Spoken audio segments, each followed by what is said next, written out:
ito upang tuloy-tuloy ang pasok ng pera sa buhay ninyo or ang pera sa inyo. Hello mga guys, kumusta kayo? Panibagong araw, panibagong video na naman tayo. And sa araw na ito ay isa na namang video ang aking ituturo sa inyo na simpleng gabay o simpleng pamamaraan na makakatulong sa atin. At bago ang lahat, gusto ko lang mag-disclaimer sa mga taong hindi naniniwala at hindi gusto ang mga kagaya nitong video. Please skip this video and maghanap kayo ng videos na gustong-gusto nyo dahil ang video na ito ay para lamang ito sa mga taong naniniwala and gusto mag-try.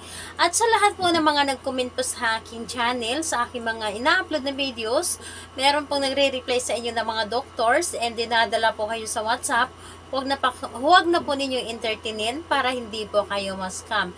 So ayun po, ituturo ko sa inyo paano dadaloy tuloy-tuloy ang pasok ng pera, ng swerte sa inyong pamumuhay. Hindi lang pera, hindi lang swerte, kundi itaboy din ang kamalasan nito. Sa akin ituturo ngayon kung kayo ay may marami mga negatibo or mga negative po sa inyong pamamahay, ito po ay itataboy at ipalit po ang swerte dito. Kaya naman, gawin po ninyo ito kapag kayo po ay isa sa mga naniniwala sa mga papaswerte, sa mga pamahiin. Ito po ay para sa inyo upang laging tuloy-tuloy ang swerte na darating sa inyo or matutupad lahat ng mga pinapangarap ninyo. Dahil dito po ay pinakamayor po talaga dito is ang pera po. Pinakamayor po talaga sa atin ang magkaroon ng maraming pera. Dahil kapag wala kang pera, hindi natin mabibili ang mga gusto natin. Kaya naman, sa paggawa natin ng pampaswerte, kailangan pera po talaga ang ating kailangan. Or pera po talaga ang pinakauna-una nating hinihiling. Lahat naman tayo ay kailangan ng pera dahil hindi tayo or wala tayong ibang gusto kundi magkaroon ng maraming pera. Dahil sa pera magkaroon tayo ng kasiyahan or di kaya magkaroon tayo ng mga gusto natin na matagal na nating pinapangarap, ngunit wala tayong pera. Kaya naman kailangan natin ng pera ngayon, lalo na sa panahon ngayon na talagang napaka-krisis ang panahon. Sobrang gipit ka. Dito po ay isa ito sa mga dahilan. Dito po ay kapag nagawa mo ito, mapapansin nyo na lang na hindi nyo na nararanasan ang kagipitan, hindi nyo na maranasan ang paghihirap. Dito po ay tuloy-tuloy po ang swerte na darating sa inyo. And syempre, hindi lamang natin ito basta-basta na gawin ang isang pampaswerte, kundi ay sabayan natin ito ng pagsisikap. Dahil kapag gumawa ka na isang pampaswerte tapos hindi ka nagsisikap at ikaw ay nakaupo lamang, talagang walang swerte ang darating sa inyo. Kaya kailangan natin dito ng pampaswerte at kailangan din natin dito na magsikap kapag gumawa ka ng pampaswerte. So ngayon po, ang kailangan natin dito na bagay ay kailangan mo dito maghanda ng baso. Dapat clear po na baso. Clear at babasagin po. Dahil po kapag babasagin at clear po, ito ay nagbibigay energy sa ating mga ginagawa at mabilis itong mapagana ang ating mga gusto. Kaya naman, clear po. Huwag kayong gumamit ng plastic. Dahil sa plastic po, talagang wala pong energy. Kaya kailangan natin ng clear na baso at babasagin po dapat. And syempre, kailangan din natin po dito ng isang butil ng bawang. Isang butil lamang na bawang. At syempre, kailangan din natin dito ng asin. Medyo marami-rami pong asin ang ating kailangan.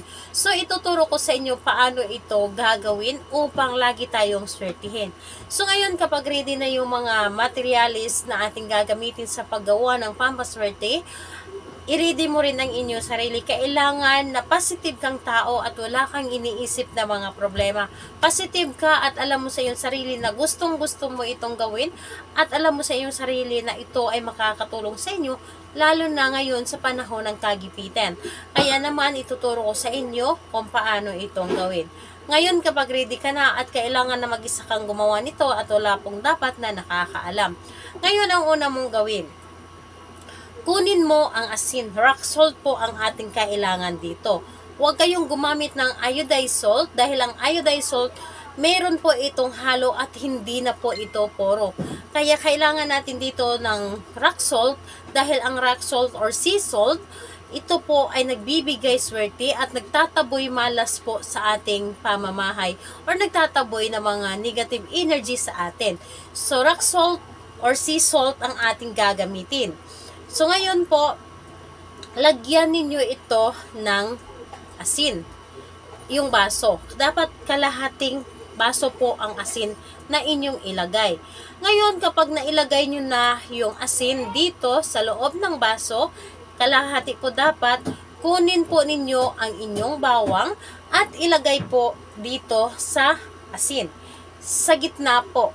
Ilagay po ninyo ito sa gitna at ngayon, kapag nailagay nyo na ang bawang, kumuha kayo muli ng asin at ilagay po dito sa ibabaw. Ilagay nyo po dito hanggang sa mapuno po yung baso hanggang dito. So, ngayon kapag nailagay nyo na yung asin at nasa gitna na yung bawang, humiling kayo na nagmula sa inyong puso taimtim. Hilingin ninyo dito, sabihin ninyo dito na simula ngayon hindi ko na mararanasan ang paghihirap, hindi ko na mararanasan ang kagipitan. Ako ay laging swertihin at matatanggal ang mga negative sa akin or matatanggal yung mga kamalasan dito sa loob ng aking pamamahay at papasok or dadaloy ang swerte sa aking pamumuhay at kailanman ay hindi ko na maranasan ang mga problema, mga kagipitan, mga paghihirap, kundi mararanasan ko ang daloy ng pasok ng swerte sa akin at lagi akong swertihin anuman ang ginagawa ko. So, swertihin ako at maraming pera ang darating sa akin. Umaga lahat na ay hilingin mo kung ano man yung gusto mo. Ang importante, maganda yung intensyon ninyo. Dapat po, taimtim po ang inyong mga sasabihin. Taimtim dapat ay nanggagaling mismo sa inyong puso ang mga sinasabi ninyo or mga hinihiling ninyo at good intention po ito dapat. Para mas mabilis itong ibigay sa atin or ibibigay ito ng ating universe sa atin. Kaya naman, think positive ka lang palagi at huwag kang mag-isip ng mga negative kapag ikaw po ay pumasok sa isang rituals, ikaw po ay gumawa ng isang pampaswerte, dapat po ay positive na sa iyong isip. Huwag ninyong hayaan na pasukan kayo ng mga negative sa iyong isipan dahil isa po yan sa mga nakakasagabal po sa inyong mga ginagawa sa araw-araw. Dapat po at positive lang po tayong lahat. Kapag positive kang tao, mas mabilis kang swertihin kapag positive ka. So, ayun po, gawin ito ng kahit anong araw at kahit anong oras. Ang importante po, yung nanggagaling po dito sa iyong puso na gustong-gusto mo itong gawin at malakas yung energy ninyo na gusto po ninyo na magkapera lagi. So, gawin ninyo ito at ilagay po ninyo ito sa altar. Kung wala po kayong altar, pwede ilagay sa iyong mesa. Okay lang na makita ng buong membro ng inyong pamilya. Wala po itong problema. Ilagay ninyo sa altar or sa mesa or kung saan na pwede ninyo siyang ilagay. Hayaan nyo lamang siya doon kahit ilang buwan pa. Wala pong problema ito. So, ayun po. Kung may mga katanungan kayo, mag-comment lamang sa baba upang ma-replyan ko po kayo. Bye-bye everyone. God bless us all.